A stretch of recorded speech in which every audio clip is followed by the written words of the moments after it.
بسم اللہ الرحمن الرحیم۔ شروع کرتا ہوں اللہ کے نام سے جو بڑا مہربان نہایت رحم والا۔ روشنی کی دنیا کے معزز ناظرین، السلام علیکم۔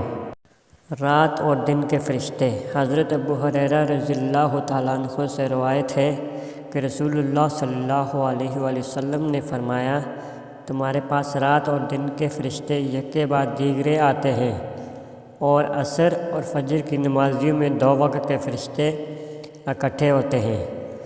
پھر جب وہ فرشتے اوپر جاتے ہیں جنہوں نے رات تمہارے ساتھ گزاری ہے، تو اللہ تعالیٰ ان سے پوچھتا ہے، حالانکہ وہ بندوں کے احوال کا سب سے زیادہ جاننے والا ہے، کہ تم نے میرے بندوں کو کس حال میں چھوڑا؟ وہ جواب دیتے ہیں کہ ہم نے انہیں اس حال میں چھوڑا کہ وہ نماز پڑھ رہے تھے، اور جب ہم ان کے پاس سے گئے جب بھی وہ نماز پڑھ رہے تھے۔ صحیح بخاری شریف حدیث نمبر 7486۔ اللہ پاک مجھے اور آپ سب کو اس حدیث کو سمجھنے اور اس پر عمل کرنے کی توفیق عطا فرمائے، آمین۔ اگر ویڈیو اچھی لگے تو اسے لائک اور شیئر کر دیں۔